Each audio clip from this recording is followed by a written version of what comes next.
lo primero es un agradecimiento a todos ustedes, un agradecimiento especial, como es lógico, a Almudena porque está aquí con nosotros, a José Manuel por ser, como siempre, cómplice en estas aventuras literarias, a Manuel Valente, que es faro, por lo menos para mí, de la literatura española en Portugal y no solo española, Olvido, que es la jefa de actividad cultural, y a Eduardo, que está allí en los controles técnicos en el Instituto Cervantes, físicamente en el Instituto Cervantes de Lisboa.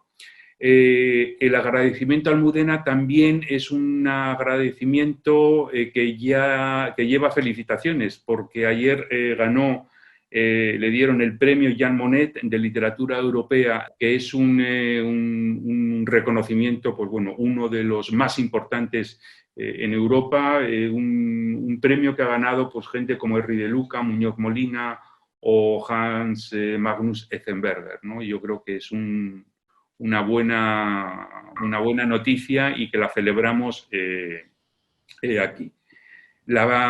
Este es un encuentro que es importante por varios motivos. El primero, porque es la primera actividad que hace el Instituto Cervantes en este año académico, el Instituto Cervantes de Lisboa.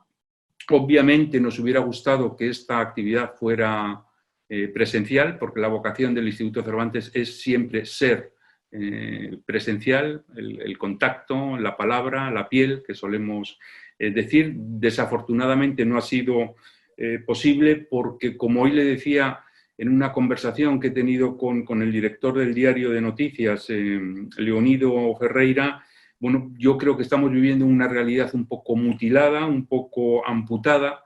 No estamos gestionando el futuro, estamos gestionando el presente como podemos y nos tenemos que adecuar para salvar los pocos trastos que la crisis anterior había dejado a la cultura. Y bueno, pues nos adecuamos, es un nuevo medio, pero para nosotros lo importante es seguir, pues bueno, tejiendo o intentando construir puentes con la cultura portuguesa desde Lisboa. Es también muy importante para nosotros porque de alguna forma es el pistoletazo de salida para 3 días en los cuales, pues bueno, como no podemos hacer jornadas de puertas abiertas debido a las restricciones sanitarias impuestas por el gobierno portugués de que no se pueden juntar determinadas personas, pues bueno, la fórmula que hemos encontrado, como siempre, es intentar abrir el instituto, aunque sea desde una perspectiva en línea, y es lo que vamos a hacer durante 3 días. Va a haber conferencias, va a haber toda una serie de actividades que pueden ver si van a la página web y se descargan el programa.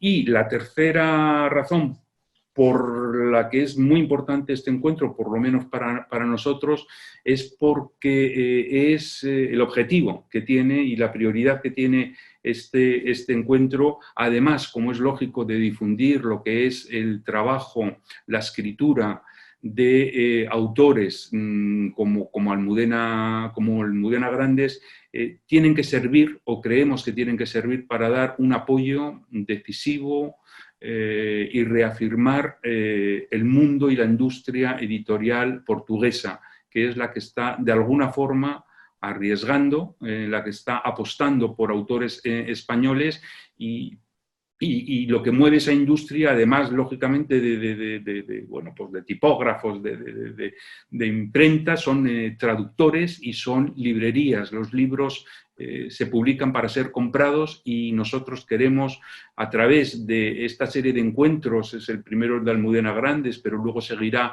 el de Luis Landero y luego el de Marta Gés, pues bueno, apoyar, respaldar el trabajo que están haciendo los editores portugueses en este momento. Y bueno, dicho esto, pues repetir de nuevo las gracias a Almudena Grandes por estar aquí con nosotros, a José Manuel Fajardo y a Manuel Valente, pues, al que le cedo la palabra para que también introduzca conjuntamente este encuentro. Bueno, muchas gracias Iñaki, a Cervantes, muchas gracias a Almudena, muchas gracias a José Manuel Fajardo por estar con nosotros. En este momento en que acaba de salir en Portugal la traducción de Los pacientes del Dr. García, que en portugués se llama Os doentes do Dr. García. Como probablemente saben algunos, hace prácticamente un mes yo he cesado 50 años de trabajo editorial. Y es un placer enorme para mí, que siempre desde el principio he apostado mucho en la literatura de lengua española y concretamente en la literatura de España. Uno de los placeres que llevo es que uno de los últimos libros en que he trabajado es precisamente el libro de Almudena Grandes. Yo conozco a Almudena Grandes hace mucho. Ella probablemente ya no se acuerda. Sí, yo creo que me acuerdo. Tenía ella 29 o 28 años, creo. Se fue a Frankfurt para presentar las edades de Lulú, que acababa de ser publicado en Alemania. Y estuvimos juntos con una gran amiga que sigue siempre aquí en mi mesa de trabajo. Siempre está aquí esta foto, que es soy yo, no parece, pero soy yo, con Beatriz Mora, que es una gran editora, una gran amiga y que siempre fue la editora de Almudena. Es muy curioso porque el percurso de Almudena, del trabajo de Almudena en Portugal es muy raro, porque cuando se publicó en España Las edades de Lulú, inmediatamente en el año siguiente una editorial que ya no existe, que se llamaba Terramar, ha publicado la traducción de ese libro. Después, sus libros fueron, digamos, variando un poco entre editoriales como Presenza, como Don Quijote, pero en un determinado momento, no sé por qué, por ejemplo, los libros de los episodios de Una guerra interminable no estaban publicados en Portugal.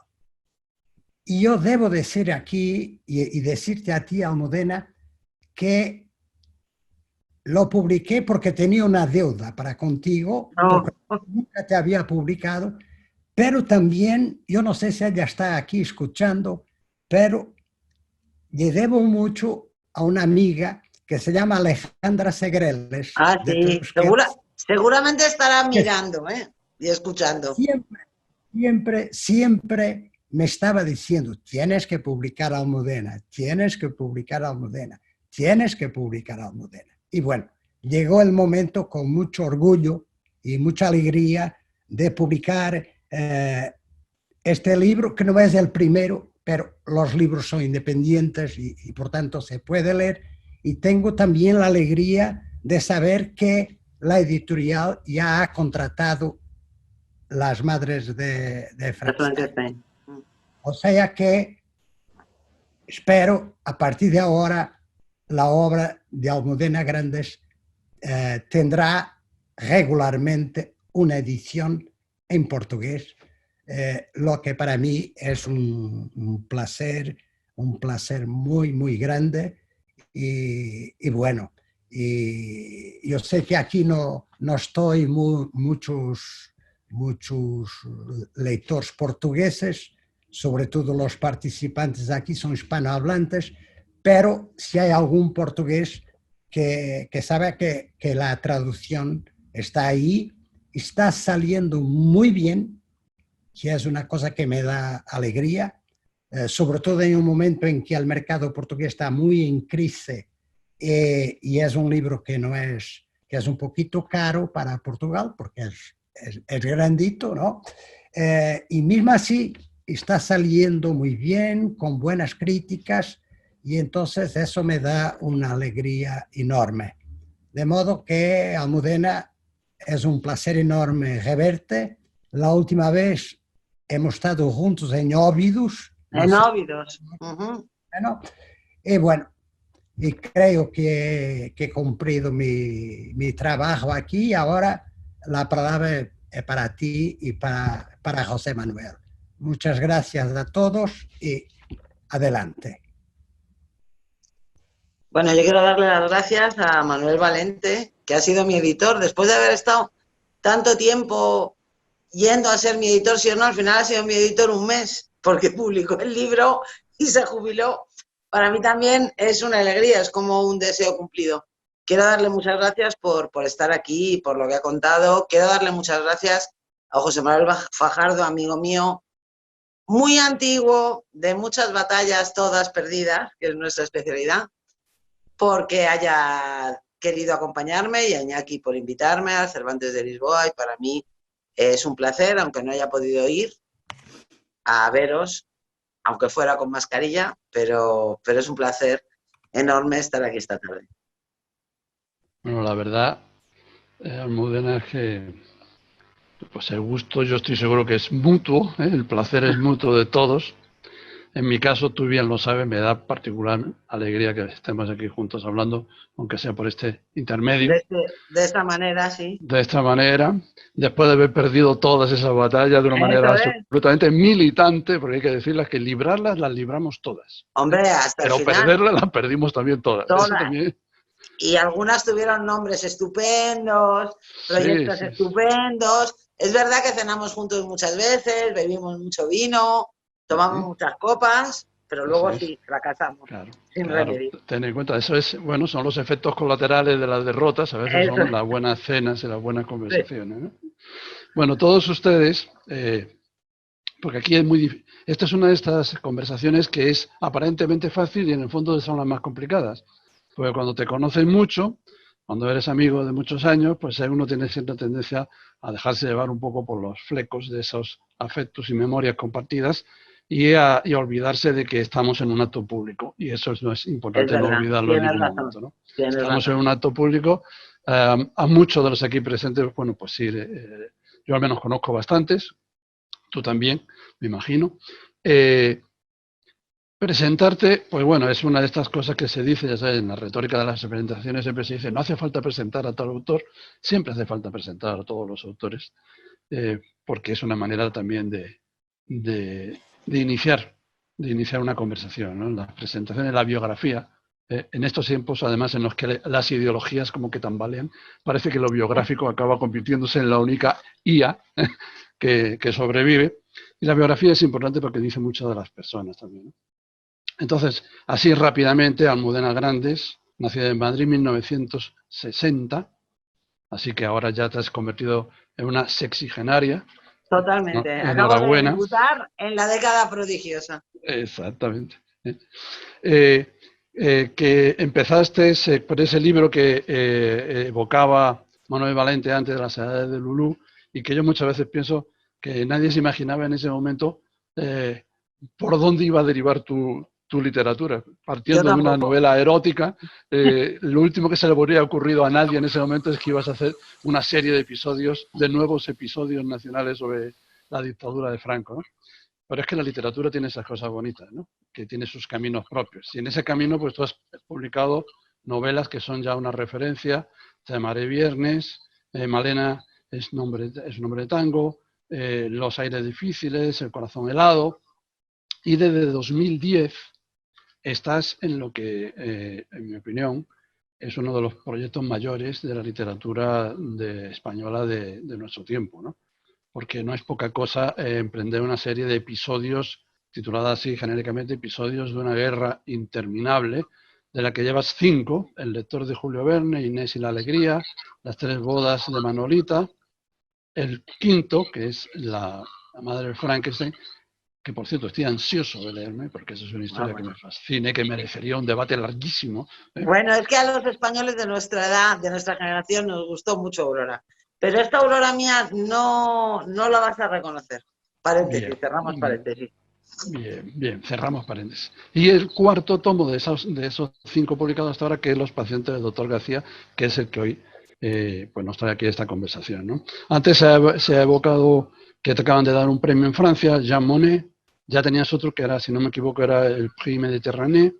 Tienes premios en México, además que 2 premios, Elena Poniatowska y el Sor Juana de la Cruz, y tienes premios en España de la crítica, el Nacional de Narrativa, precisamente, si no me equivoco, el Nacional de Narrativa Por los a pacientes. esta novela, a los pacientes del Dr. García. Entonces, claro,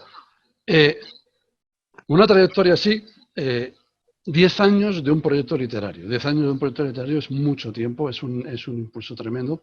Y además tus libros, vamos a empezar por algo que a mí me fue una especie de canto a la literatura. Tus libros son gordísimos, Sí, son muchas páginas, casi todo. con unas tramas bien complejas, con una gran cantidad de personajes, con una ambición literaria total y con un éxito de público absoluto. Entonces, qué bueno, ¿no? Qué bueno que la literatura, cuando se hace literatura con propósito de hacer literatura, eso también encuentre un eco, y eso es una especie de buena noticia para todos, ¿no? Entonces, ¿tú cómo encaraste un proyecto de estas dimensiones? Es decir, porque es invertir varias décadas de tu vida, ¿no? Pues sí, porque efectivamente Inés se publicó en 2010, pero yo la empecé a escribir en 2007. Escribí El lector en 2007. Escribí el lector antes que Inés. Bueno, es una historia muy larga. Voy a intentar contarla abreviada, porque si no, no vamos a llegar. Pero básicamente cuando a mí se me ocurrió la historia del corazón helado, yo era, como casi todos los españoles, yo creía que en realidad yo había estudiado historia en la universidad. Yo creía que con lo que yo sabía de la guerra civil era suficiente. O sea, que yo sabía ahí de sobra para comprender. Como en el corazón helado iban a intervenir algunos aspectos en los que no estaba segura, que era pues la división azul, por ejemplo, la segunda generación del exilio, decidí empezar a leer para refrescarme la memoria, ¿no? Y entonces descubrí asombrosamente que yo en realidad no sabía nada. O sea, yo creía que sabía mucho y no sabía casi nada. Sabía 4 lugares comunes que son los que saben todavía muchos españoles, pero yo en realidad no tenía ni idea de demasiadas cosas, ¿no?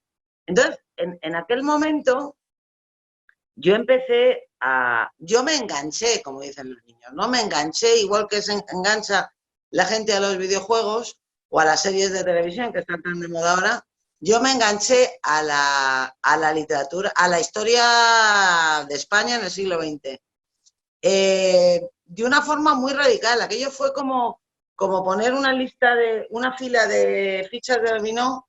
Cuando tiraba una se caían todas. O sea, cada libro que me leía me obligaba a leer 4 más. Cada uno de esos 4 me obligaba a leer 4 más. Y durante más de 10 años yo estuve metida en una burbuja en la que solamente leía sobre el siglo XX español. Leía novela, leía memorias, leía libros de historia, leía ensayos, leía panfletos, o sea, leía todo lo que tenía que ver con esto, escrito en el momento, escrito después, escrito en el exilio, escrito en el interior, escrito ahora mismo, ¿no? Bueno, en aquel proceso que fue complicado, yo me fui encontrando con muchas historias que me atraían mucho porque me parecía que me prometían novelas, que prometían más, ¿no? Y no sabía qué hacer con ellas, porque, claro, yo estaba escribiendo una novela que contaba la segunda generación del exilio. Si contaba la segunda generación del exilio, no podía contar la posguerra interior, salvo que escribiera 3.000 páginas, que eso ya era un poco demasiado. Entonces, yo con esas historias, la invasión de Harán, las leyendas de los guerrilleros, las historias de la cárcel de Porlier, yo con todas estas historias, pues fui escribiendo en un cuaderno. A mí me gustan mucho los cuadernos, tengo cuadernos para todo. Y tenía un cuaderno de estas historias con las que no sabía qué hacer, ¿no? Y me equivoqué mucho, porque cuando acabé El corazón helado no sabía qué escribir. Bueno, había escrito una novela de 1000 páginas y luego ya no sabía qué escribir. Escribir una novela de 1000 páginas puede ser una cosa muy lucida, pero luego dice, bueno, ¿y ahora qué escribo? Porque otra novela de 1000 páginas no vas a escribir, porque vas a ser la tonta de las 1000 páginas. Pero después de esa novela, yo tampoco me veía escribiendo una novela negra de 200 páginas. Entonces, como no sabía qué hacer, me dediqué a equivocarme, que es lo que hago cuando no sé qué hacer. Escribí un guión de cine sobre la historia de Arán, que me salió mal. Escribí una obra de teatro sobre la historia de Aurora Rodríguez Carballeira en el manicomio de Cienpozuelos en el 56, que también me salió mal. El teatro es mi gran frustración, porque me encanta, pero no me sale. Porque yo pongo a un personaje en un escenario y le pongo a contar, porque yo soy narradora y claro, en el teatro tienen que pasar cosas, no hay que contar. Y bueno, cuando estaba fracasando ya con la obra de teatro esta, de repente vi la luz y dije, bueno, ¿por qué estoy haciendo yo esto si yo lo que sé hacer son novelas? Voy a hacer novelas. Entonces, puse idealmente todas las historias de mi cuaderno, las puse idealmente en una mesa y me di cuenta de que me salían 6 novelas, que me permitían contar 25 años de la dictadura de Franco, desde el año 39 hasta el 64, que es un año importante porque fue cuando el régimen celebró los 25 años de paz. Y porque además, a mediados de los 60, la resistencia contra la dictadura cambió de generación. La vieja resistencia de los guerrilleros de la guerra dejó paso a la nueva resistencia de los sindicatos clandestinos, de los nuevos partidos, que fueron los que llegaron a la transición. Y cuando hice todo eso, dije, bueno, pues es que me salen. No conseguí meter todas las historias que tenía en el cuaderno, pero conseguí hacer una cosa que a mí misma me asombró por la coherencia que tenía. Y dije, además, bueno, y además, es que esto ya sé cómo lo voy a escribir porque hay un formato que se puede usar, que son los episodios nacionales de Galdós. Ahora voy a abrir un paréntesis publicitario para pedir a quienes me escuchan que piensen cuántos escritores en la historia pueden presumir de haber creado un formato narrativo en el último tercio del siglo XIX que sea transitable en el primer tercio del siglo XXI. Cierro el anuncio publicitario. Pero bueno, yo ya tenía esa posibilidad. ¿Qué sentí? Pues mira, me sentí una privilegiada, la verdad. Para mí este proyecto ha sido un privilegio, por muchas razones. En primer lugar, porque me ha permitido satisfacer el impulso básico de un narrador, que es encontrar un filón. O sea, yo encontré un filón, yo me di cuenta que los españoles vivíamos encima de una mina de oro, de personajes increíbles y de historias increíbles, pues como Clara Stauffer, o como La invasión de Arán, o como Aurora, o sea, historias desconocidas, héroes y villanos, y aventuras increíbles que no se habían contado. Entonces eso fue como un gran regalo, ¿no? Y luego además era un proyecto que me permitía, por un lado, engancharme a una tradición absolutamente amada por mí, ¿no? O sea, que eran los episodios de Galdós, y luego Max Aub, a mediados del siglo XX, adoptando ese modelo para contar la guerra civil. Y yo podía humildemente enganchar mi vagoneta ahí. Entonces eso para mí ya fue un privilegio total. Y luego la oportunidad también de satisfacer un impulso moral, porque los resistentes contra el franquismo se han quedado fuera del relato oficial. No forman parte de la historia oficial. Nadie les ha reconocido y nadie les ha dado las gracias, ¿no? Así que cuando empezaron a preguntarme si no me daba vértigo, la verdad es que ni siquiera me había parado a pensar en el vértigo. Estaba demasiado ocupada en todo por el esto impulso que te he contado, en los impulsos y en los homenajes, ¿no? Claro. Sí, eso hay una parte, ahora vamos a hablar sobre ese aspecto moral o sobre esa de tu trabajo, que yo creo que conociéndote de todos estos años sé que eso tiene un peso muy importante en tu toma de decisión también a la hora de temática. Sí, para los que nos están escuchando, porque estamos utilizando algunos nombres, algunas referencias que no son muy conocidos, solo para que se hagan una idea, para definir o dibujar un poquito de qué panorama literario estamos hablando.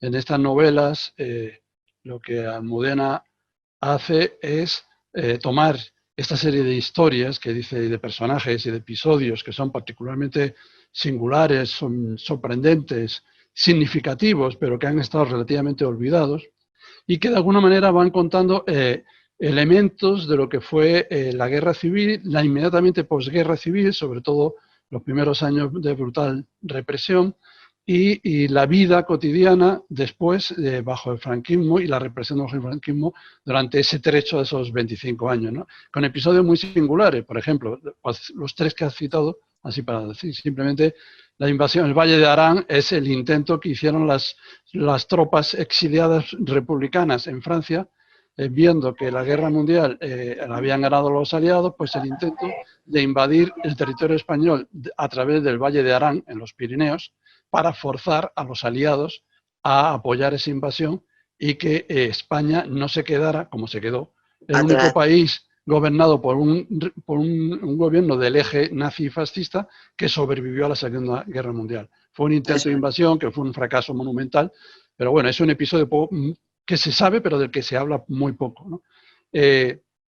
Clara Stauffer, de la que ahora hablaremos claramente, sí, claro. es uno de los protagonistas de Los pacientes del doctor García, y así en un retazo rápido, una española de origen alemán que se dedicó a crear una red para ayudar a evadirse nazis hacia América Latina después de que acabó la Segunda Guerra Mundial, ¿no?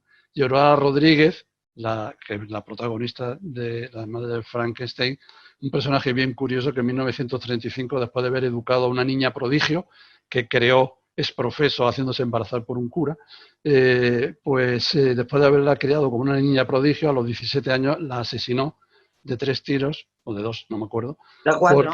porque ella, o de 4, porque la niña se le había ocurrido enamorarse y quería tener una vida independiente, y ella pensaba que estaba traicionando al ideal para el cual le había dado a luz, y la mató. Fue un gran escándalo en la República y todo el mundo la dio por muerta cuando la Guerra Civil, y después se descubrió, gracias a unos papeles encontrados en el manicomio de Cienpozuelos, que no había muerto, sino que había pasado toda esa época de la dictadura recluida en un manicomio donde tuvo una segunda vida increíble, ¿no? Entonces, como ven, son unas historias, son historias que agarran personajes como en esas periferias, en esos vericuetos de la historia, y que van en torno a los cuales se articula todo tu proyecto.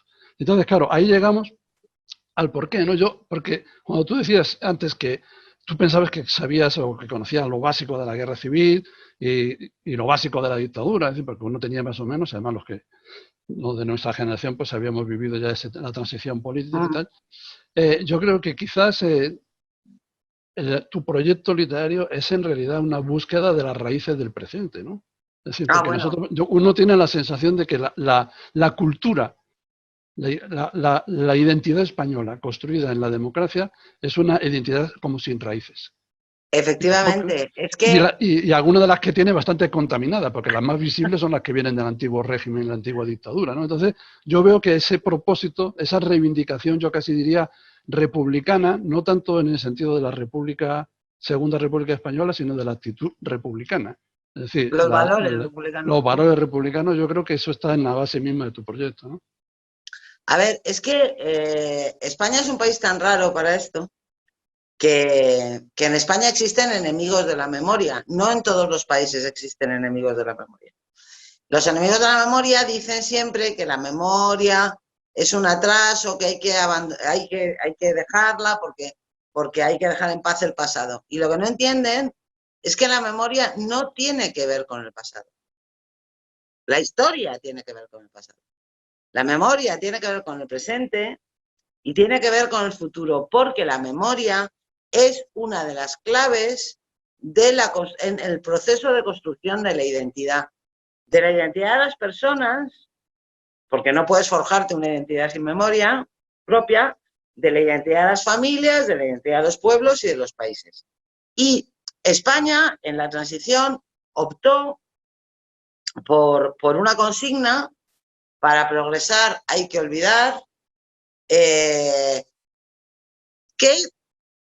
consiguió fundar una democracia, bueno, pues efectivamente sin raíces. Yo diría que incluso una democracia en el aire. O sea, la democracia española es una excepción en Europa, porque tanto en el este como en el oeste las democracias que surgen después de experiencias previas totalitarias, digamos, se asientan sobre su propia tradición antitotalitaria, antifascista en el oeste, antiestalinista en el este. En España, la tradición democrática brilla por su ausencia en la fundación de la democracia española.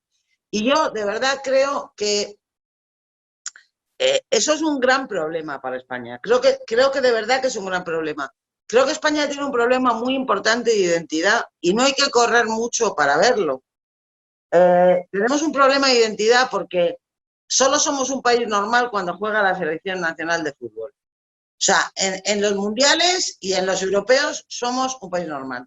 El resto del tiempo no. España está llena de personas que se apellidan Martínez, se apellidan López, Fernández, que siempre han sido españoles, que solo podrán ser españoles, que no podrán ser de ningún otro lugar que no es España, a quienes su país les molesta.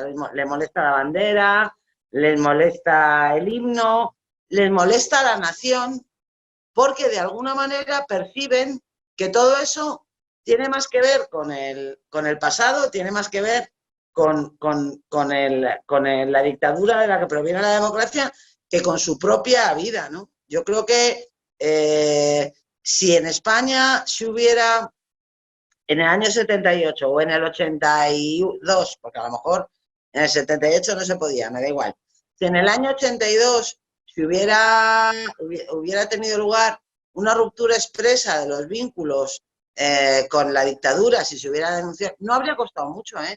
Habría bastado una simple sesión solemne en el Parlamento, una simple declaración solemne que le dijera a los españoles, bueno, queridos y queridas, esto ahora es una democracia, aquí cabemos todos, aquí honramos a nuestros héroes, pero no pasó nada de eso, al revés. O sea, lo que ocurrió fue que en determinadas instituciones, como la judicatura, por ejemplo, se siguieron manteniendo los mismos nombres, las mismas caras. Bueno, hubo un intento de seguir adelante sin mirar hacia atrás, que en el fondo estaba abocado a fracasar, porque una dictadura siempre, siempre, siempre moldea la conciencia y moldea los sentimientos de los niños a los que educa y de los adultos a los que somete, digamos. Una dictadura que dura 40 años no se va a borrar por el hecho de decir no vamos a hablar de la dictadura. Vamos a hacer que ya no nos importa la dictadura y vamos a seguir adelante. Porque claro, eso es que fue una temeridad. Fue una temeridad. Y eso no podía más que haber temeridad, resultado. yo diría que fue mucho miedo, ¿no? Porque hay que pensar, Claro, el peso del miedo en la historia de España es tremendo también, ¿no? Claro, por supuesto que lo fue. Pero se tendría que haber intentado, no sé. Por otra parte, yo tampoco soy de esos españoles, que los hay, que arremeten contra la transición como un toro de lidia. Porque yo creo que yo tengo memoria. Yo que reivindico la memoria, yo tengo memoria. Yo tenía 17 años en enero del 77. Yo me acuerdo de aquella semana y me acuerdo de todos los muertos y me acuerdo de todo. Yo estoy dispuesta a aceptar que la transición fue la obra que una generación de españoles hicieron honestamente lo mejor que supieron. Yo eso lo puedo aceptar, ¿no? Ahora, lo que no puedo entender es que eso se haya convertido en un freno infranqueable para que otras generaciones de españoles que han venido después puedan hacer honestamente lo que creen que tienen que hacer. Claro. Y Es muy complicado, pero en es ese lo sentido, que hay. tu proyecto, esa recuperación de esas historias, que muchas de ellas son historias, porque hay como dos tipos de historias en esa recuperación que yo veo en tu obra, ¿no? Por un lado son estas historias de lucha contra la dictadura, de actitudes democráticas, de sacrificio, con errores, con barbaridades, con aciertos, con todo, ¿no? Como es todo en la vida, ¿no? Que forma parte de una cierta reivindicación de ese pasado que estaba olvidado y de unos referentes, una cierta mitología de la democracia que también es necesaria, ¿no? Consolidar los mitos, los referentes que ayuden a construir esa mentalidad democrática. Pero al mismo tiempo, y en esto los pacientes del doctor García yo creo que es un ejemplo muy claro, también es una recuperación de esas historias siniestras de la dictadura que han querido, que la propia dictadura, la dictadura y la derecha heredera de esa dictadura, porque hay que acordarse que en España la derecha española, aunque hoy día sea una derecha democrática, es la única derecha gobernante en Europa que procede ideológicamente e históricamente del eje nazifascista de la Segunda Guerra Mundial. Es decir, el resto de los países son derechas, digamos, antifascistas. En España, el origen de la derecha española es ese, ¿no? Entonces, por ejemplo, el papel jugado por España, que es uno de los ejes centrales de la novela, Los pacientes del doctor García, en la ayuda a los nazis, en la evasión de los nazis, de criminales de guerra absolutamente monstruosos, todos los medios que se puso a su disposición y los mecanismos a través de los cuales la clase política, el clero, la diplomacia del Estado español se puso al servicio para ayudar a escapar a criminales de guerra después de la Segunda Guerra Mundial, ¿no? Fíjate, yo cuando cuando estaba escribiendo Los pacientes del doctor García, yo ya sabía qué cita le iba a poner. Porque escribí toda la novela pensando en esa cita, que son unos versos de Jaime Gil de Viedma, que dicen: de todas las historias de la historia, sin duda, la más triste es la de España, porque termina mal. Entonces, esta novela cuenta por qué, claro, la historia de España termina mal. La red Stauffer, que para los aliados era la red de evasión de criminales de guerra más importante de Europa, ha permanecido en el olvido porque, igual que pasó con la invasión de Arán, es que la historia de la resistencia antifranquista es una historia muy desgraciada, ¿no? Bueno, pues la red Stauffer a los franquistas no les interesaba en absoluto darles publicidad, porque era un escándalo que un supuesto aliado de Occidente estuviera haciendo lo que se hizo, ¿no? Pero los aliados en España llegaron a elaborar lo que llamaron la lista negra, una lista de 104 personas, de 104 alemanes vinculados al nazismo, que teóricamente Franco les tenía que entregar, entre los que estaba Clara Stauffer, identificada como la autora de esta red exitosa. Franco no entregó a ninguno de los 104 y no pasó nada. Lo más triste, lo más verdaderamente triste de esta historia es que, en el fondo, a los aliados les caía mejor Franco que los demócratas españoles. Eso es trágico, pero es verdad. O sea, si tenían que elegir entre Franco o los demócratas españoles, elegían a Franco. Lo eligieron. Sí, claro. Era la época de la Guerra Fría, además, claro, el momento en el que se había desplazado el conflicto hacia la Unión Soviética. Claro. Eso es. Entonces, eso fue una monstruosidad que no le cabía en la cabeza a ningún republicano español, y eso fue una tragedia que le amargó la vida a generaciones de republicanos españoles que no lograron entenderlo, no acabaron de entender por qué ocurría eso. Esto es lo que cuentan los pacientes del doctor García. Hay una frase, la historia además, de la red Stauffer y un intento desesperado de unos agentes peculiares, pues un poco amateurs, que por su cuenta intentan hacer algo, ¿no? Para acabar con esto, y no lo consiguen. Hay una frase que yo creo en tu libro que creo que resume muy bien eso que estabas diciendo, y que además, y esa especie de sentimiento trágico, ¿no?, que se da entre los demócratas españoles durante tanto tiempo, que un personaje dice: ¿qué hemos hecho nosotros para que nos vaya peor que a los nazis? Es decir, mientras los nazis consiguen salvar el pellejo, consiguen escapar a donde sea, los demócratas españoles no contaban con el apoyo de nadie, seguían represaliados en su país ferozmente. Cuando yo estaba escribiendo la novela, para mí era muy importante, y de hecho eso lo cuenta Manolo Arroyo en un momento dado, porque los españoles tampoco lo saben, la mayoría, ¿no? En el año 47, en Alemania había democracia, en Austria había democracia, en Italia había democracia. Había partidos, había constituciones, había elecciones, eran países que habían recuperado su dignidad y a nosotros nos esperaban 30 años más de dictadura, ¿no? Habiendo sido el único país que se había levantado en armas contra el fascismo. O sea, es verdaderamente la proeza de los republicanos españoles fue sobreponerse a esta amargura, ¿no? A este destino tan cruel. Sí, yo recuerdo una vez, me estaba acordando una vez en Francia, en un debate, un debate con tintes políticos, uno de los participantes me reprochó muy amargamente, me dijo que es que ustedes los españoles tienen un sentimiento anti-norteamericano inexplicable. Bueno, muy Y yo, explicable.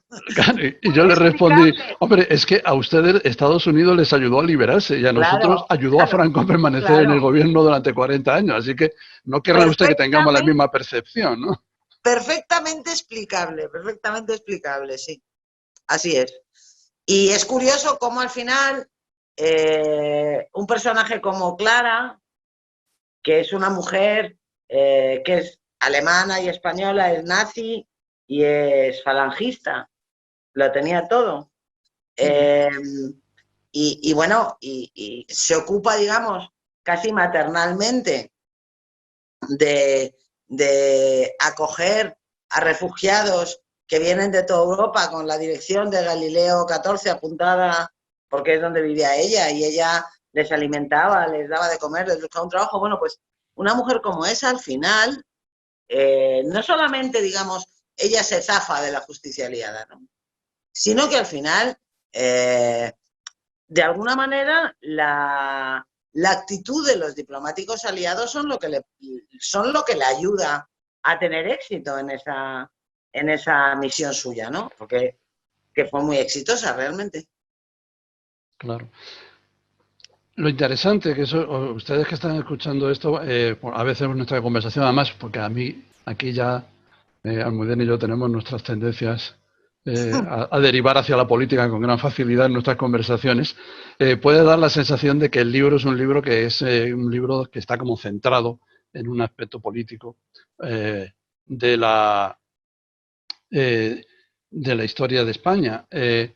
Sin embargo, no, es que es una novela. Y lo que a mí Es me una parece más novela. interesante es que todos los personajes, incluidos esos personajes canallas, y eso sí que me gustaría bien que entraras a ver cómo trabajan, ¿no?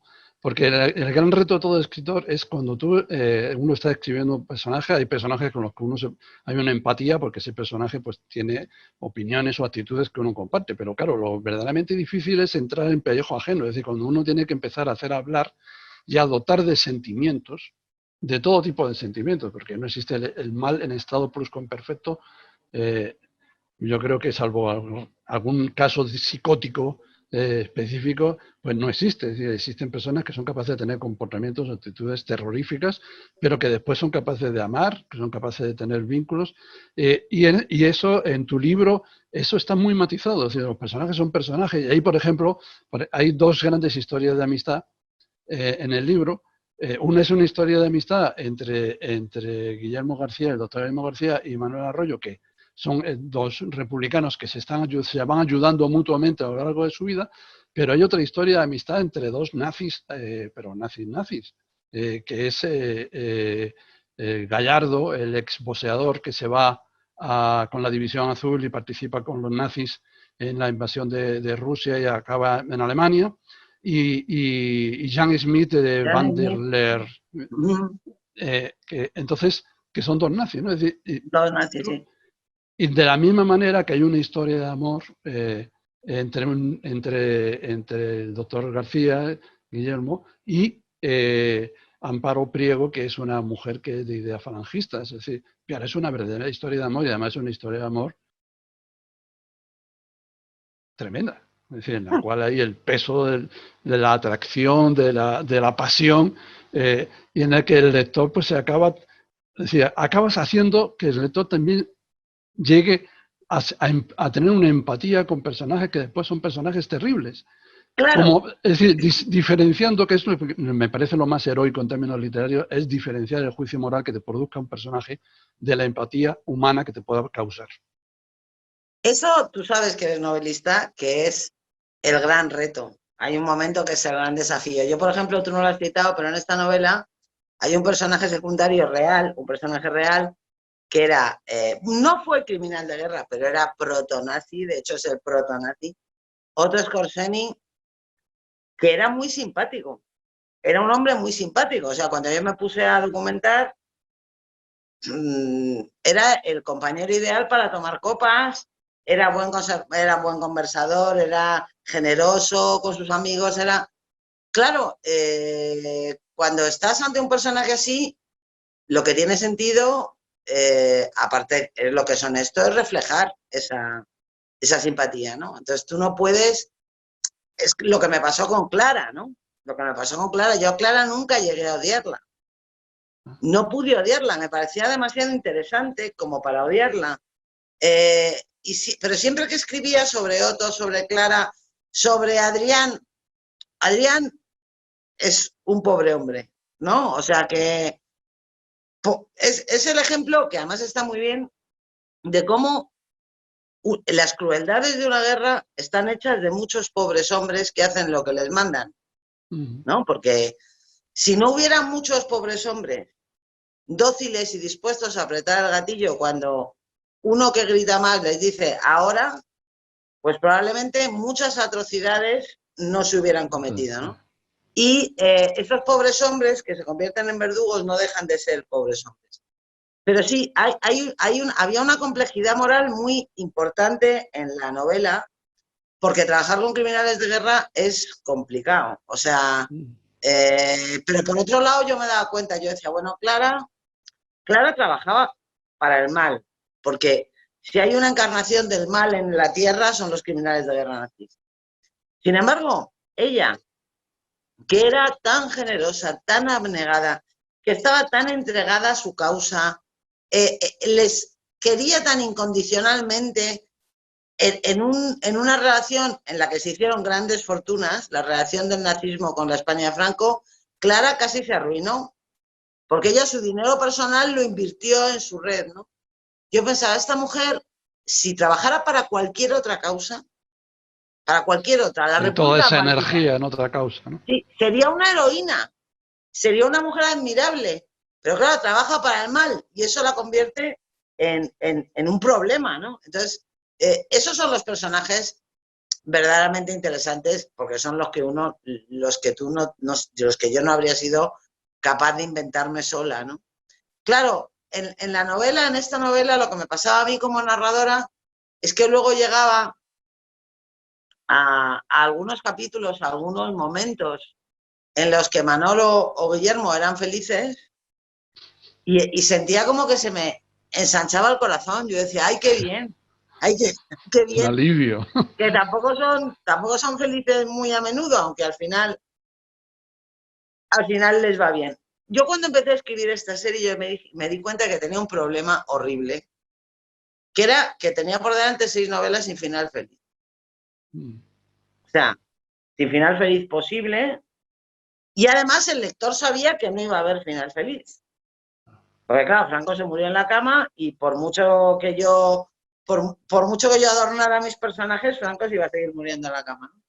Entonces dije, bueno, voy a intentar darles, si no puedo darles la felicidad pública, voy a intentar darles que sea una felicidad privada, que sean felices en su vida privada.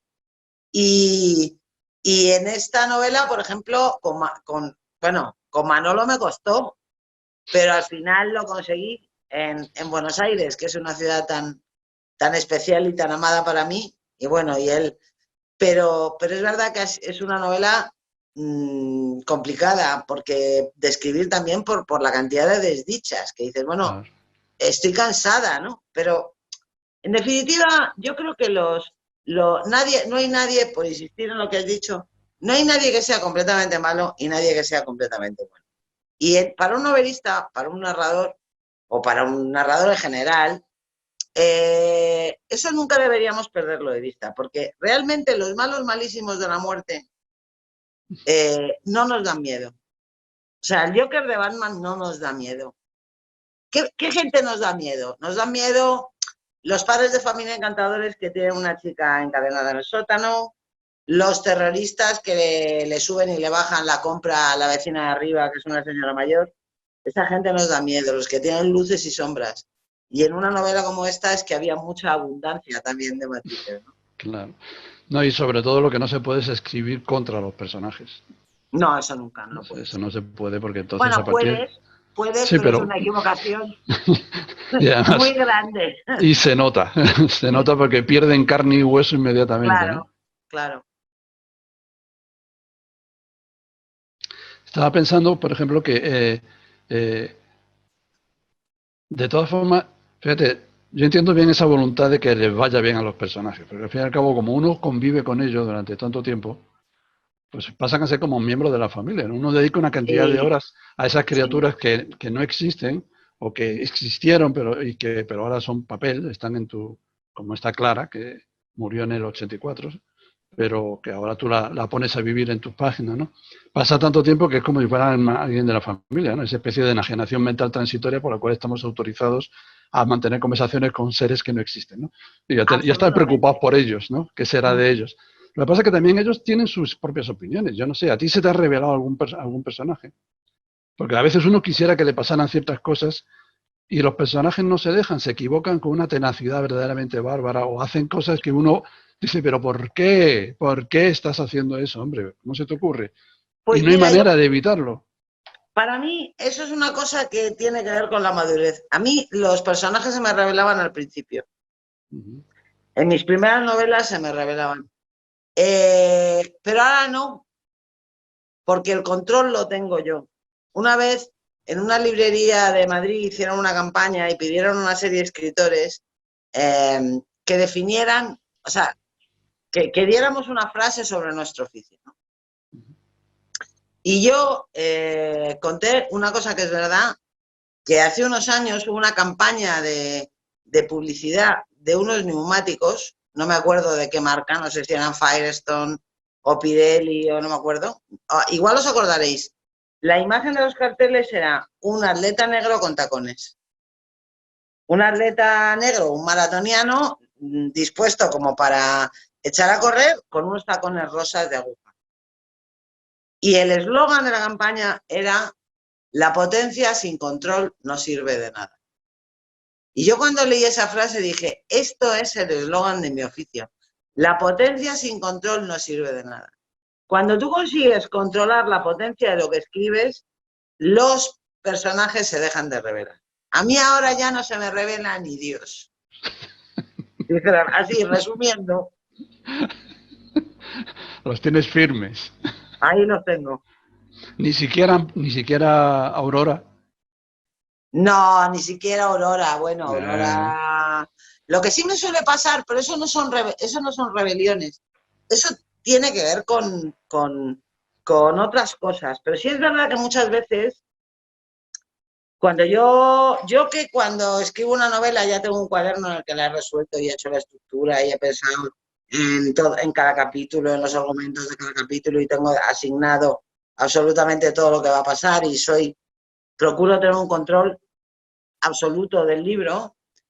A pesar de eso, claro, hay veces inevitablemente, porque los personajes viven, descubro que he confiado demasiado en un personaje que no tiene tanto recorrido como yo creía que tenía, y sin embargo hay algunos secundarios que empiezan a crecer, a crecer, a crecer, a crecer, y dejan de ser secundarios. Eso sí me pasa. Oye, y hablando de personajes, bueno, un dato, lo he leído, porque claro, ya a mí no se me ha ocurrido contar, pero alguien decía en una reseña de los pacientes que tenías 300 personajes en el libro, Ah, no que lo sé, yo no lo sé. me pareció una cosa que casi me cortó la respiración. Digo, por Dios. Y ahora que me dices que con ese control vas a parecer un guardia de tráfico, 300 Hombre, 300 personajes circulando. Eso yo es un hago una lista de ejército. personajes al final. Hago una lista de Sí. personajes al final por dos razones. La primera es que yo siempre he querido ser una novelista rusa. En las novelas rusas clásicas siempre hay, bueno, y no tan clásicas, hasta en Vida y Destino siempre hay una lista de personajes, en las de Dostoyevsky, en todas, ¿no? Y yo en Manolita empecé a hacer lista de personajes porque la gente se pierde, ¿no? Entonces, y me pasa una cosa muy graciosa. Yo hago una lista de personajes, no los cuento. Pero cuando acabo la novela me la voy leyendo y voy sacando personajes. Y ya está. Y entonces los agrupo por lugares o por situaciones. O sea, pongo en el Berlín ocupado, en un pueblo de Toledo, y ahí van saliendo los personajes, ¿no? Y por supuesto, en el índice de la novela hay una parte que pone los personajes. Y luego llegan los lectores. Y llega la Feria del Libro, llegan San Jordi, y llegan los lectores. ¡Ay, maja! ¡Qué cantidad de personajes! Me he tenido que hacer un cuadernito. Que aquí tienes, que me los he escrito. Y yo digo, pero si hay una lista de personajes al final del libro. Claro, pero hasta que no he llegado al final no lo he visto. Digo, pero si sale en el índice. Y dice, ay, yo el índice no me lo leo. Yo el índice no me lo leo. Entonces dice, bueno, es muy difícil. Por mucho que nos esforcemos, la gente va a seguir haciéndose su lista y les gusta más su lista que la del final. La Pero tuya, yo no los claro. cuento, ¿eh? O sea, que eso no lo sé. Pero eso es bonito, porque ese es el entusiasmo del descubrimiento, ¿no? Es decir, cuando Sí. te vas metiendo en la historia y entonces de repente necesitas ir fijando, ¿no? ¿Quién es este? ¿Por qué le pasó? Y claro, tú en esta novela ya, pues si a la gente no le bastaban los 300 personajes, además hay un montón que llevan varios nombres, que se llaman de varias maneras, que tienen sus Bueno, sus claro, apodos, que claro, se hacen pasar por otra persona, que se claro, cobran la identidad de otro, empezando por claro. Guillermo García Medina, que en realidad vive como Rafael Rafael Cuesta, que Cuesta es el Sánchez, nombre sí. falso que está usando para poder sobrevivir, ¿no? Bueno, porque esta novela es la historia de 3 impostores. Así termina el primer capítulo, Primer ¿no? capítulo, sí. La historia de 3 impostores. 3 personas que esconden su identidad por diversas razones. Guillermo García Medina, el protagonista de la novela, antes de perder la guerra, es un hombre que tiene muchas cosas. O sea, tiene una profesión que le gusta, tiene un trabajo que le gusta, tiene una casa, tiene una mujer, tiene un hijo, tiene un proyecto de vida y tiene que renunciar a todo eso para seguir vivo. Y entonces, para poder seguir viviendo, tiene que adoptar otro nombre, tiene que cambiar de profesión, tiene que irse a vivir a otro sitio y tiene que renunciar a todo lo que tenía. Ese es un caso de impostor vital, digamos, ¿no?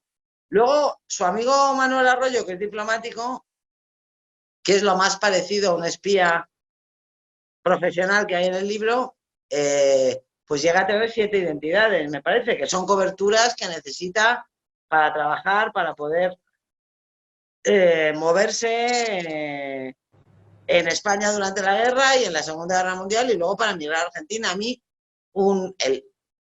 aunque en teoría no hay que hablar de los finales de la novela, pero uno de los momentos que más me emocionó de la novela es cuando Guillermo, en plena dictadura argentina, va al consulado español, se salta la cola y cuando le dicen que tiene que esperar, que tiene que esperar y que tiene que esperar, saca 7 pasaportes y pone uno al lado del otro, ¿no?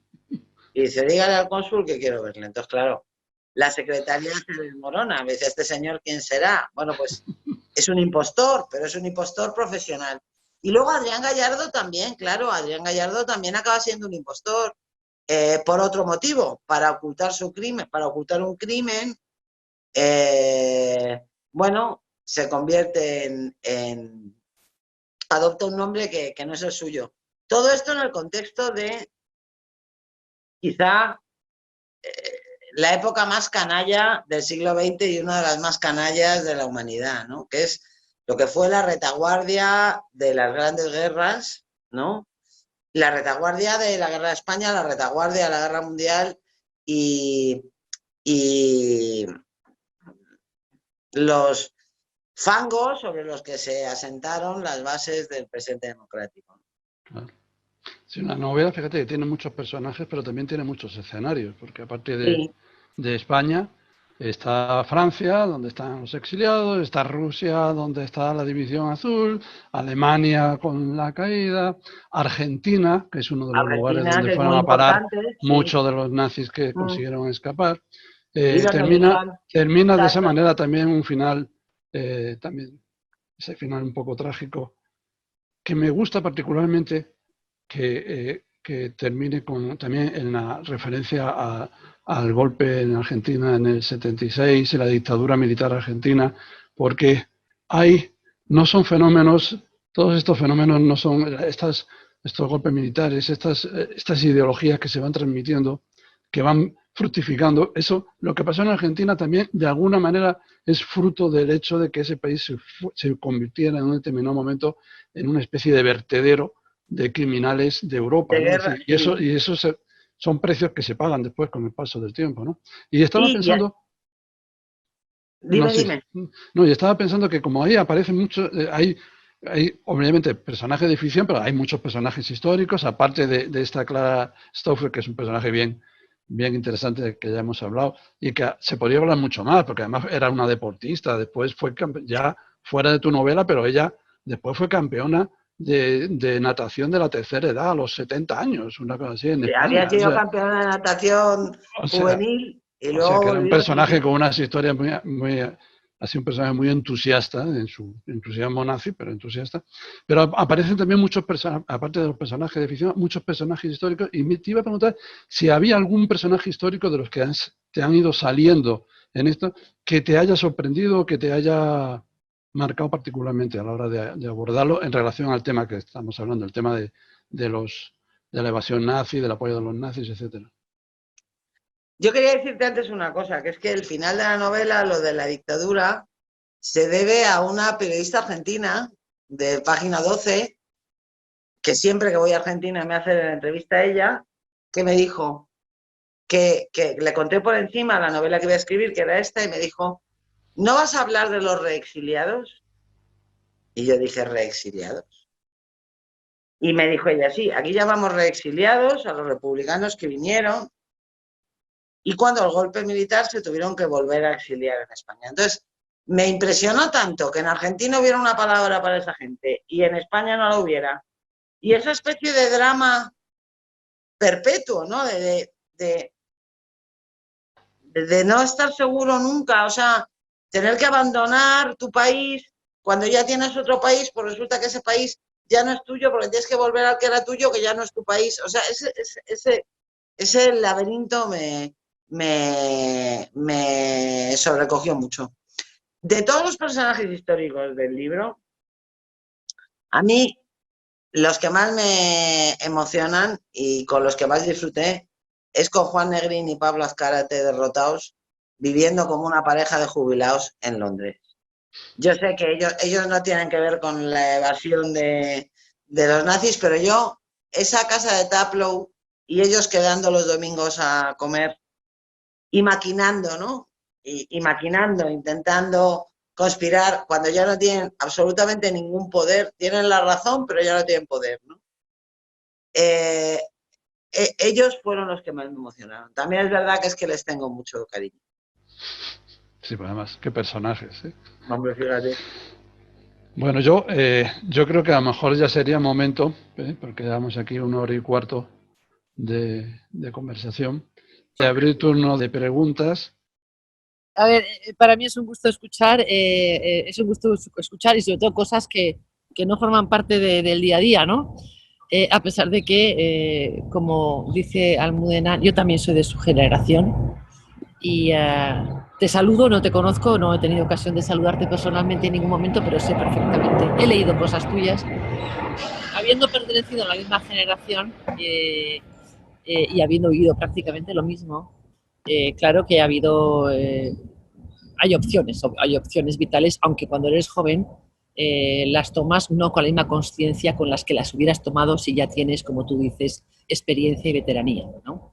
Entonces hay que ser indulgente con uno mismo porque hay cosas que no se puede volver atrás. Pero me he sentido muy identificada contigo cuando has dicho no sabía nada de la guerra civil. Claro.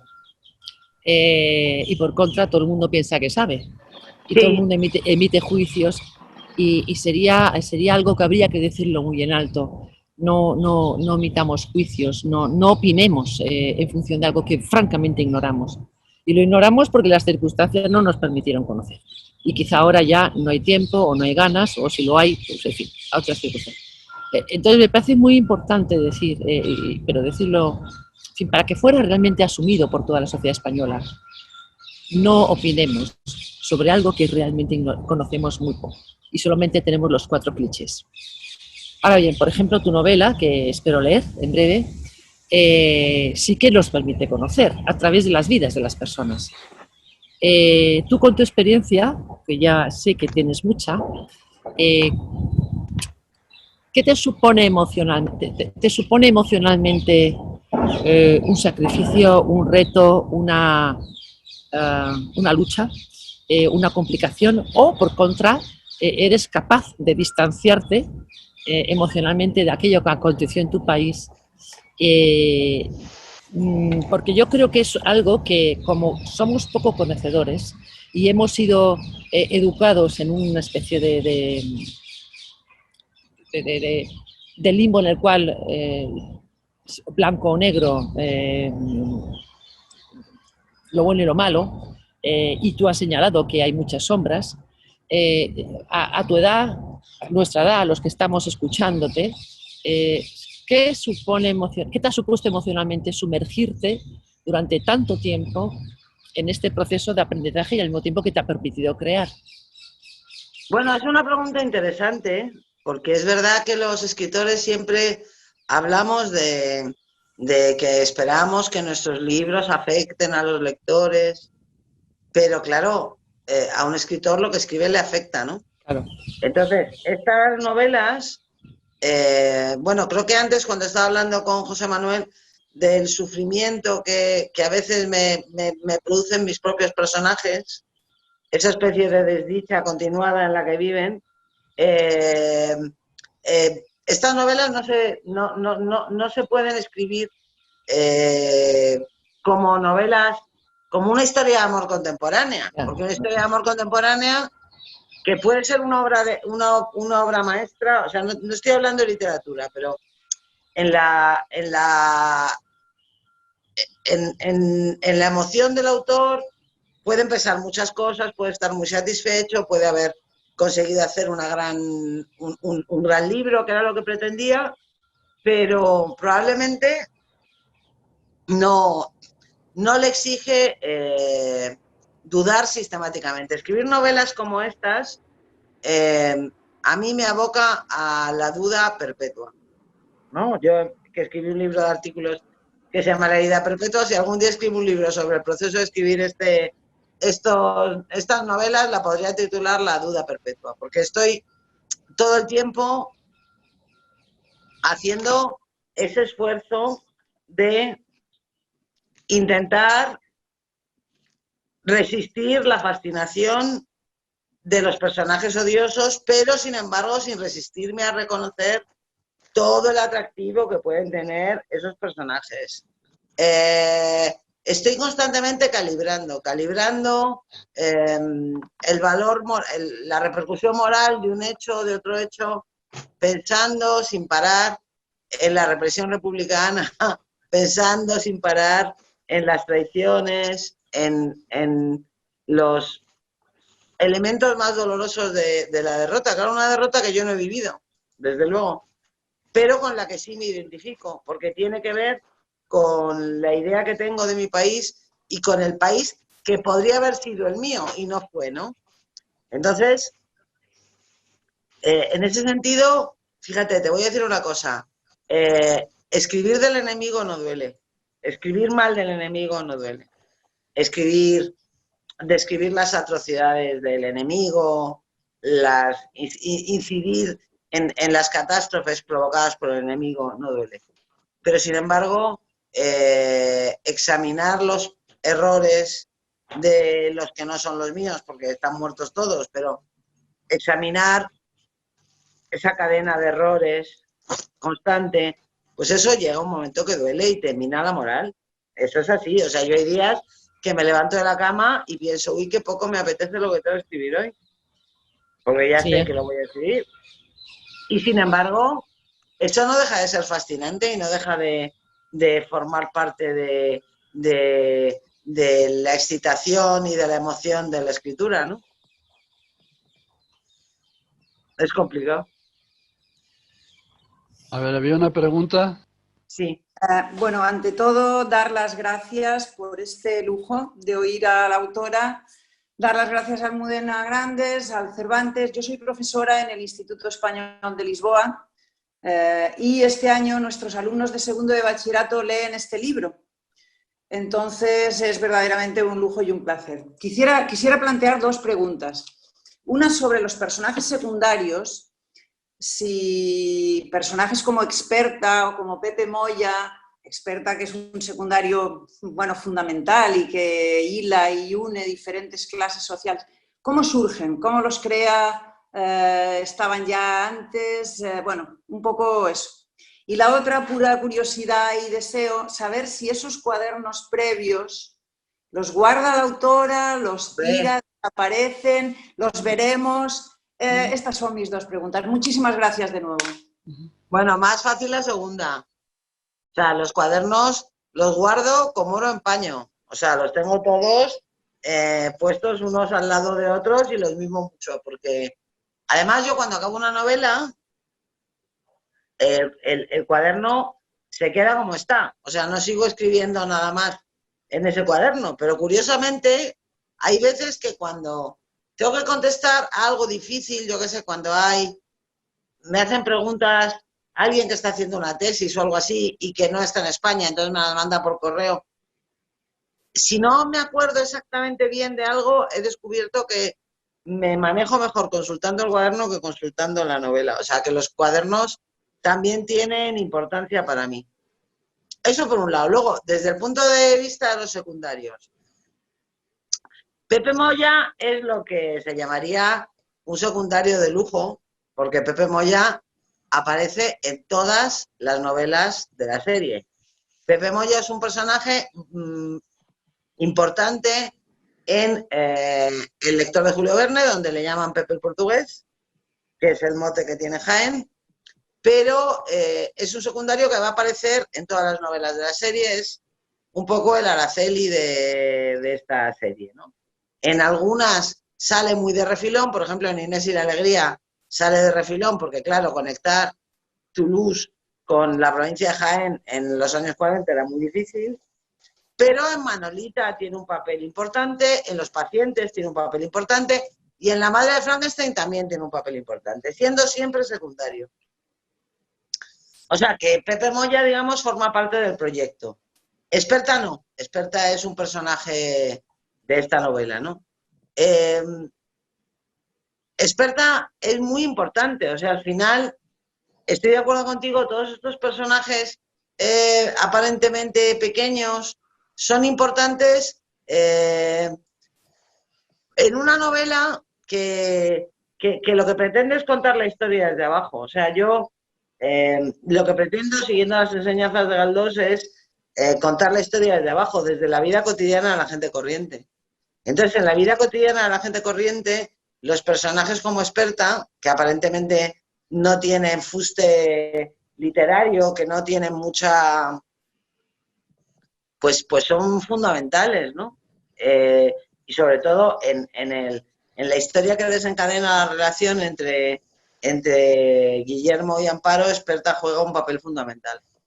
O sea que esos están en el cuaderno. O sea, Experta existía en el cuaderno, no me la inventé sobre la marcha. Los secundarios, digamos, forman parte del capital de la novela con el que cuento desde el principio. De todas maneras, una Almudena. cosa que quería preguntarte, Almudena. La reaparición de personajes de otras novelas se da más veces en tu obra, ¿no? Es decir, tú creas, hay como un flujo de personajes que aparecen de una novela a otra, ¿no? Eso es una influencia de Galdós también. Eso es un homenaje. Perdonar un poco.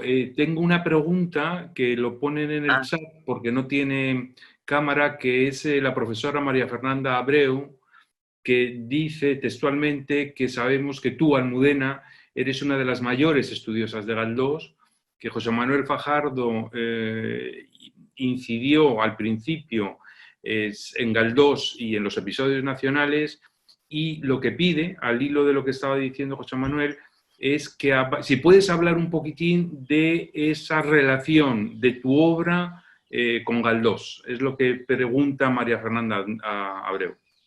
Pues me ha adivinado la intención, porque lo que le estaba contando a José Manuel es que efectivamente una de las características de las novelas de Galdós, tanto en los episodios como en las novelas contemporáneas, y de vez en cuando hasta en puentes, hay puentes en los que saltan de una a otra, es que comparten personajes. O sea, los personajes protagonistas de unas novelas son secundarios en otras, y hay personajes secundarios que son secundarios en varias. Y yo creo que esa es una estrategia galdosiana muy feliz para darle espesura a ese mundo paralelo que él calcó, digamos, encima del mundo normal. Esas conexiones lo que hacen es espesar la vida que se cuenta en las novelas, ¿no? Porque claro, esta serie también es la historia de una red, es la historia de una red clandestina. Como muchas series de novelas de Galdós, de episodios nacionales de Galdós, son historias de redes. Entonces, esa sensación de redes, de estructuras conectadas, no hay nada mejor que lo de que se compartan personajes. Yo creo que, de todas maneras, ya he dicho antes lo de contar la historia desde abajo, que Galdós nos enseñó a contar la historia desde abajo. Nos contó que la vida privada de la gente pequeña es una manera de contar la vida pública de las naciones, ¿no? Eso lo aprendimos en Galdós. Y también nos enseñó que se puede hacer una novela de ficción basada en un hecho histórico real, adelgazando al personaje real hasta el punto de que en algunos episodios de la cuarta serie, Isabel II es una falda que cruje por un pasillo. A él le interesaba mucho más, a Galdós le interesaba mucho más los efectos de las decisiones que los grandes personajes tomaban, los efectos que esas decisiones tenían sobre la vida cotidiana de la gente, que las decisiones de esos personajes, ¿no? Y era muy radical en eso. Y por eso es un escritor tan moderno. Y por eso es un referente democrático esencial de los que tenemos en este país, ¿no? Buenas tardes, gracias Almudena. Te hemos visto siempre en la Feria del Libro de Buenos Aires y se te extraña. Yo también extraño la Feria del Libro de Buenos Aires. Y bueno, evidentemente los cuadernos suscitan mucho interés entre tus lectores y tus oyentes. Quisiéramos verlos, quisiéramos saber qué tamaño tienen, si tienen tapa dura, de qué color. Bueno, eso os lo puedo contar. No os los voy a traer, pero os lo puedo contar. Y bueno, y en esos cuadernos contaste que por lo menos en esta serie tenías el control de la novela porque sabías dónde empezabas y dónde terminabas. Las novelas anteriores a esta serie, ¿también entraban en tu cuaderno o fueron escribiéndose como el río que corre? El cuaderno fue una mejora o una etapa de mi evolución que coincide con los aires difíciles. A ver, yo siempre había usado cuadernos para apuntar. Tengo un cuaderno de Lulú, tengo un cuaderno de Malena. Bueno, el de Lulú era porque escribía en mis horas de trabajo. Entonces me llevaba un cuaderno editorial para adelantar trabajo mientras tenía que estar trabajando. Pero hubo un momento fundamental en mi vida, que fue en el año 97, que tuve a mi hija pequeña, que era la última hija que iba a tener, y estaba terminando Atlas de Geografía Humana, y yo decidí, bueno, pues como todas las madres, que la niña no iba a ir a la guardería hasta que tuviera 2 años y medio, y qué tal, y qué cual, y qué cual. Y entonces cuando se me ocurrió la historia de los seres difíciles, yo, en mi plan de vida, me quedaban como 8 meses de estar con mi hija, como 8 meses de estar dedicada a la niña y tal. Entonces se me ocurrió esa novela y yo dije, ay, ¿qué voy a hacer? Porque claro, no me puedo poner a escribir y tampoco la voy a meter en la guardería antes. ¿Qué puedo hacer? Y dije, bueno, voy a coger un cuaderno a ver si adelanto trabajo. A ver si adelanto trabajo. Y ahí fue cuando el cuaderno cambió de sentido para mí y se convirtió en un cuaderno de bitácora, porque antes eran cuadernos de aquí te pillo y aquí te mato, de ahora pongo esto y ahora tal. No, durante todos esos meses yo empecé a pensar en esa novela de otra manera y empecé a escribir cosas como los protagonistas son dos, un hombre y una mujer. ¿Quién es este hombre? ¿Quién es esta mujer? ¿Cómo se llama él? ¿Qué hace? ¿Qué les une? ¿Qué les separa? Yo en mis cuadernos me paso la vida preguntándome cosas al principio. Luego ya el resto, las primeras páginas siempre son preguntas y el resto del cuaderno son las respuestas a esas preguntas. Entonces, el hecho de tener que estar con mi hija, de llevarla al parque, me enseñó otra manera de trabajar, ¿no? Y descubrí que la manera que acaba de descubrir, valga la redundancia, era muy ventajosa porque desde entonces yo las crisis no las paso en la novela, las paso en el cuaderno, que duele mucho menos. O sea, ese momento de, oh Dios mío, estoy en un punto muerto, no sé por dónde seguir, ya no me pasa en el texto, me pasa en el cuaderno. Gracias. Y una última pregunta. Ya que se llama serie, ¿alguna vez estuvo en proyecto convertir tus novelas en series audiovisuales, televisión, cine? A ver, los de audiovisual no me dejan hablar, porque esto todo es secretísimo, pero te diré que hay un proyecto bastante avanzado, no voy a decir nada más, de los pacientes.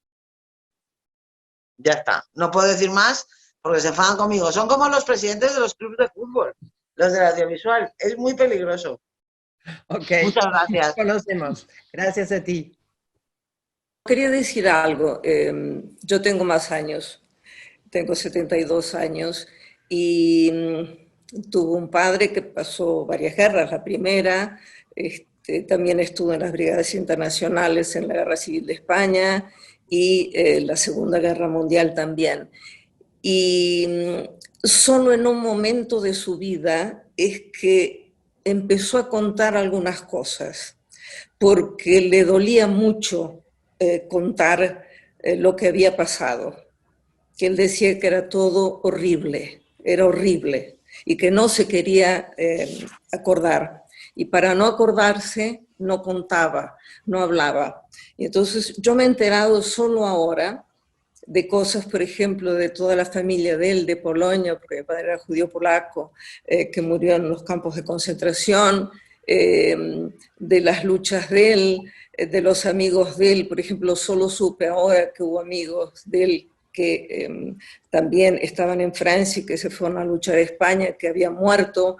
Él nunca me contó eso, nunca me contaba las cosas feas, se nota que no las quería revivir. Y por eso que te quería decir que quizás por tu edad, ¿no? Porque sos más joven, podés hablar más fácilmente leyendo cosas sobre algo que no viviste. O decir, viviste una parte, yo también he vivido algunas cosas en Argentina, en Portugal, en España. Me acuerdo que la primera vez que vine a Europa yo tenía 12 años, así que hace 60 años. Me llamó mucho la atención el atraso, el miedo y la subserviencia, no sé cómo se dice en castellano ya, en que vivían las mujeres tanto en Portugal como en España. Me chocó muchísimo. Y la gente que no hablaba, que se callaba, que no contaba, que no decía nada, ¿no es cierto? Había un silencio pesado, ¿no es cierto? Si ibas a una librería y pedías un libro, que evidentemente yo no podía saber, que no era permitido, que no estaba publicado, me miraban y me decían que me callara, ¿no es cierto? Que yo era una cría, tenía 12 años, después volví con 16 años a Europa, 17, y también era eso, la gente mayor no quería hablar, no quería contar, no quería acordarse. No es que quería olvidar, tenía miedo. Y por eso me parece maravilloso que alguien como vos escriba sobre estas cosas que la gente en su momento podía haber contado y escrito y publicado, no lo hizo.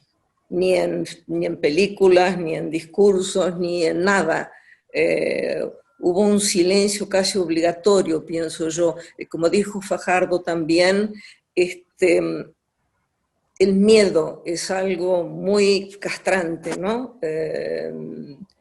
Y yo creo que yo escribí mi primera novela hablaba un poco de la guerra civil y yo me fui a la ciudad, al lugar donde nació Franco, y mi marido me decía, pero ¿por qué hablas con los viejos? Y yo le decía, pues los viejos se acuerdan de lo que pasó. Esto fue ya hace 20 y pico de años. Y entonces me hablaban de Paquito. Y nadie, mi marido me decía, pero mi marido es portugués, pero ¿quién es Paquito? Que te pasas el tiempo hablando de Paquito. Le digo, bueno, Paquito era Franco. Claro. Y cuando yo pregunté, pero ¿por qué lo llaman Paquito? Y me dice, pues él tenía un primo que también se llamaba Francisco, que era más alto que él, y entonces era Pacón, era Paco y Paquito. Bueno, y nadie me quiso contar muchas cosas. Solo encontré una mujer que vivía acá, una gallega, que me contó cosas que había vivido. Pero en España nadie quiso hablar. Eso es por eso que es maravilloso escribir sobre esas cosas y que mucha gente te lea. Gracias. Gracias a ti. Y sí, es verdad que la cosecha del terror fue el silencio. Claro. Y era un silencio que tenía que ver con el miedo, pero con un miedo en muchas ocasiones, no un miedo indiscriminado, ¿no? Sobre todo, en España era peligroso ser hijo de según quién. Entonces los padres no les contaban a los hijos para que los hijos no supieran. Claro. Para que no pudieran contar, para que no dijeran, pues mi padre me ha dicho, pues no sé qué. Era mejor que no supieran de esas cosas, ¿no? Yo creo que eso tiene mucho que ver también con lo que hablábamos antes, porque, claro, la segunda generación, los hijos de quienes se enfrentaron a la guerra civil, fueron educados en el silencio. Los perdedores, por esto que te digo. Claro. También muchos hijos de vencedores, porque hubo muchos vencedores que no estaban muy orgullosos. Hubo algunos que sí estaban muy orgullosos, pero hubo otros que no. Entonces, esa fue la generación que hizo la transición. Lo que hicieron fue aplicar lo que habían aprendido. O sea, les habían educado en el silencio, aplicaron su educación. Es que una historia como la de España, lo que fue la guerra y la dictadura, es muy traumática. O sea, no se puede resolver con facilidad. Bueno, yo creo que este puede ser un cierre estupendo para esta conversación. ¿Verdad? La memoria, cuando la memoria y la historia se convierten en material literario, porque quien lo va a escribir no vivió, ni siquiera recibió el primer relato, sino el segundo, el tercer relato, como ocurre siempre con todas las grandes literaturas, ¿no? La verdad es que ha sido muy interesante, como ya era de prever. Muchísimas gracias. No, gracias a ti, ha sido un placer hablar contigo. Gracias a todos, gracias al Cervantes de Lisboa por haberme invitado, gracias a Manuel Valente por haberme acompañado y gracias a todos los que habéis estado ahí por la compañía también y porque bueno, de alguna manera, yo que hablo tanto de resistentes, estos encuentros, estos Zooms y estos Skypes y estos Instagram son también una manera de resistir contra el virus, mantener el contacto con los lectores, aunque sea a través de una pantalla, ¿no? Pues es frío, pero también es caliente, porque es una manera de resistencia. Así que muchísimas gracias a todos. Ha sido realmente bueno, como siempre, un placer literario y humano con nosotros, y comparto lo que el resumen que has hecho, que estos actos y estos encuentros son una forma de resistencia y de intentar eso, mantener viva la cultura y sobre todo el puente entre Portugal y España. Y de verdad, repito, un placer literario y humano tenerte con nosotros. Para mí ha sido un placer enorme. Muchísimas gracias por habérmelo facilitado. Y cuidaros mucho todos. Y cuidaros mucho todos para que nos podamos abrazar lo antes posible. Muchas gracias y hasta la próxima.